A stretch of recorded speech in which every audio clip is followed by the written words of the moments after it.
Dahilan kung bakit matagal ang upload, ngayon lang po na-release ang bagong chapter. Ang nakaraan.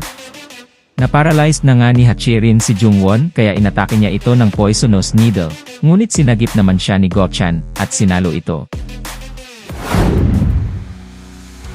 Gulat na gulat ang tatlo sa nangyari, na si Gochan ang sumalo sa needle. Si Jungwon naman ay mas lalong nagalit, kaya't inutusan niya ang Blue Spirit para sumugod. Muli na namang umatake si Hachirin at gumamit din ng Ritual of Attachment si Jungwon. Pero tinamaan siya ng 3 needle sa kanyang mga kamay. Hindi naman ito makapaniwala kung bakit niya ginawa yon. Ang hindi niya alam ay nasa likod lang pala ang totoong atake, napalibutan siya ng mga dugo sa buong katawan kaya nahatak ito.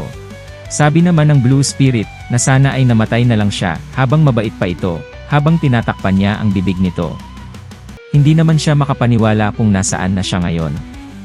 At biglang sumulpot si Jungwon at napasabi ng, "Wrong move nga ang ginawa mo."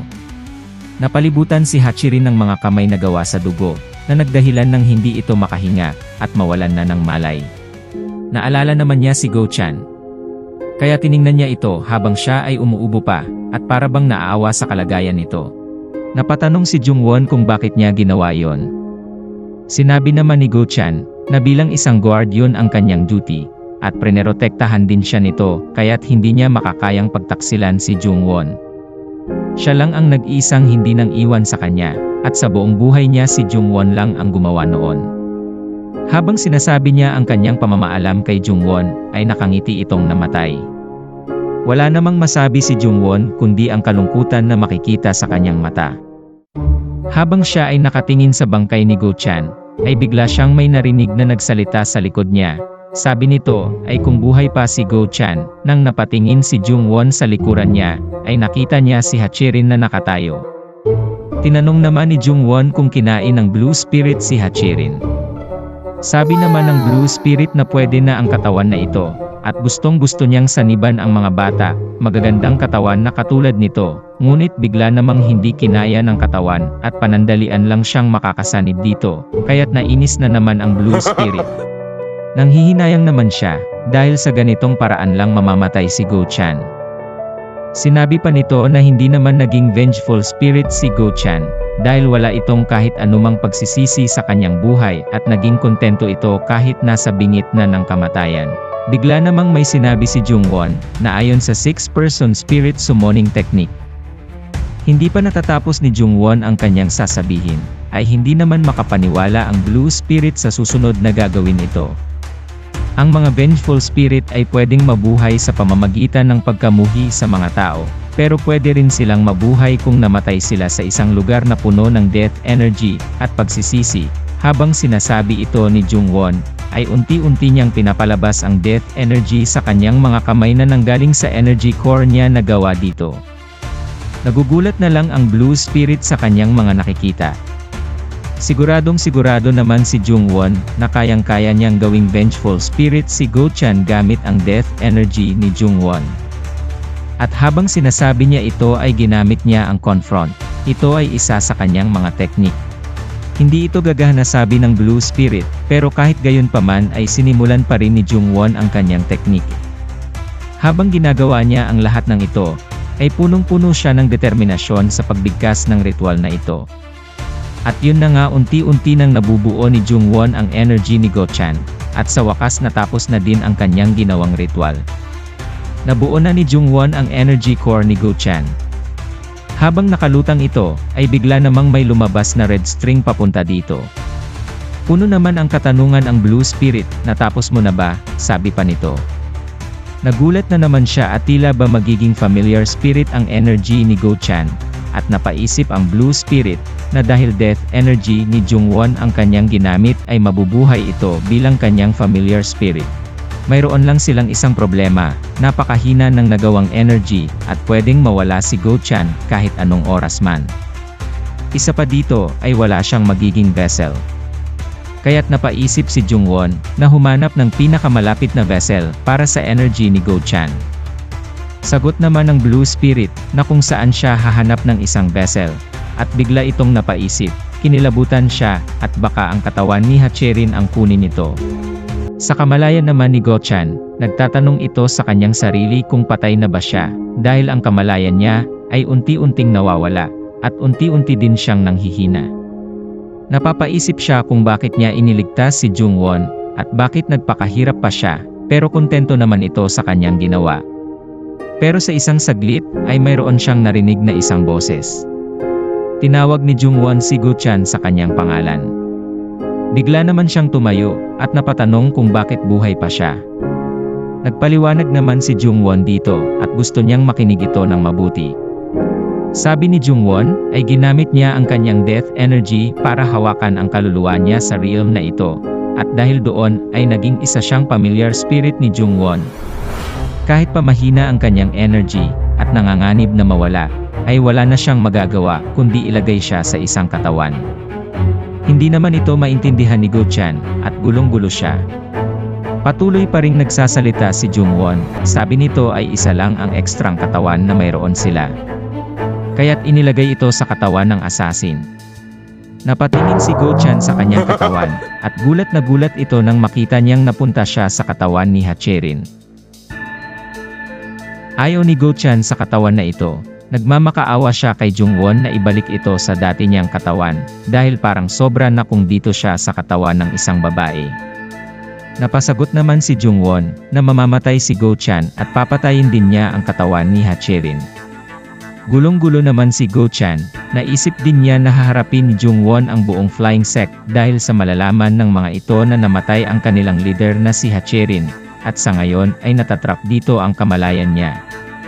Bigla naman siyang may narinig sa gilid, sinabi nito na magpasalamat na lang, dahil siya nga mismo ay hindi makagamit sa katawan ni Hacherin. Sobrang gulat naman ni Go-chan nang makita niya ang Blue Spirit, hindi niya alam kung sino ito, dahil ngayon lang niya ito nakita, pero ngayon ay ramdam na niya, ang napakalaking pinagkaibahan nilang dalawa na para bang naghahalusinate siya sa napakalawak na dagat ng mga dugo. Napapabilib naman si Go-chan kay Jungwon dahil ito ang nakikita ni Jungwon sa simula pa lang. Sinabihan naman siya ng Blue Spirit na huwag malungkot at pasalamatan na lang ang katawan na ito. Nag-aalala lang naman si Go-chan dahil isa siyang lalaki. Nagalit naman ang Blue Spirit sa kanya dahil parang mortal pa rin ang kanyang pag-iisip, at magpasalamat na lang ito dahil libre siyang nakapunta mula sa second rate hanggang sa ascendant level. Gusto naman itong testingin ni Jungwon, kitang-kita ni Go-chan ang paglapit ng mga paa nito, at bigla siyang nakailag dito. Nagulat naman siya kay Jungwon, pero bumilib naman ito kay Go-chan. Napabilib din si Go-chan sa kanyang mga galaw, at tanging mga Ascendant Master lang ang makakagawa noon. Kontento ka na? Sabi ng Blue Spirit, pero nailang pa din si Go-chan dahil lalaki siya. Tinutukso naman siya ng Blue Spirit, at sinabihan siya nitong baka hawakan nito ang mga masisilang parte ng katawan ni Hacherin. Naiinis naman si Go-chan dito. Sa ngayon ay dyan lang muna siya sa katawan ni Hacherin, at ililipat siya ni Jungwon sa mas bagay na katawan sa kanya. Bigla namang may kumatok sa kanilang kwarto, at sinabi nito na isa siyang guard sa inner chamber. Pinagbuksan ito ni Jungwon, at sinabi ng guard na mayroong magandang balita. Tungkol ito sa Hallmaster, at ngayon ay nagising na nga ito. Sa labas naman ng Moxword Mahanor, ay makikita ang isang shaman na nagngangalang si Gu. Siya ay galing sa Phoenix Pavilion para ipaghiganti si Newmon. Nakita nito ang lugar kung saan naglalagi si Jungwon sa pamamagitan ng mga alaala ni Newmon. Habang nagmamasid pa ito, ay nakita niya ang isang napakalawak na barrier, at tinatawag na Domain of Ghost's Will. Kinabahan naman ito, dahil kung nagpadalos-dalos siyang pumasok, ay siguradong mahuhuli siya dito. May nakita naman siyang mga nag-uusap na tao sa baba. Makikitang parang lasing ang isang tao, na may kasamang dalawang babae. Siya pala ang unang prinsipe na si Mokyung-ho. Bigla namang natunugan ng shaman, na para bang nagtitipon ang lahat ng mga prinsipe, dahil nagising na ang Hallmaster. Kaya't malaking pagkakataon na ito para sa kanya. Siguradong pupunta din si Jungwon dito. Ang gagawin niya lang ay ihihiwalay ang Blue Spirit gamit ang kanyang familiar, at kung mag-isa na lang si Jungwon ay kaya niya itong patayin. Tinanong naman ulit siya ng guard, dahil para bang nagulat siya. Naisip naman ni Jungwon na magiging isang malaking gulo ito, kaya't ayaw niyang sumali sa kompetisyon bilang tagapagmahana dito at umalis sa lalong madaling panahon pag marunong na siya ng martial arts. Pero biglang magbabago ang lahat dahil nagising ang Hallmaster. Pahabol pa ng guard na gusto ng Hallmaster na makita ang lahat ng mga prinsipe nito. Wala nang magagawa si Jungwon kundi ay magpakita doon. Kaya't pinagbilinan na lang niya si Go Chan na linisin ang mga kalat sa kwarto, at medyo nailang pa din si Go Chan. At umalis na nga si Jungwon kasama ang guard at ang Blue Spirit. Sa loob ng kwarto naman, ay medyo hindi makapaniwala si Go Chan na lilinisin niya ang sarili niyang bangkay, at mapupunta din siya sa katawan ni Hacherin. Bigla siyang may naisip, at tumingin-tingin sa paligid. Gusto niyang magpalit ng damit na pang-escort, pero habang ginagawa niya ito ay inabutan siya ng Blue Spirit. Nagkatitigan ang dalawa, at mukhang dismayado ang Blue Spirit sa ginawa ni Go Chan, kaya't iyang-hiya ito sa sarili. Bumalik naman agad ang Blue Spirit kay Jungwon, habang naglalakad sila ay nakita nito ang pang-apat na prinsipe. Galit na galit itong naglakad patungo sa kanya, napasabi naman ang Blue Spirit na mabuti, at nabuhay pa ito.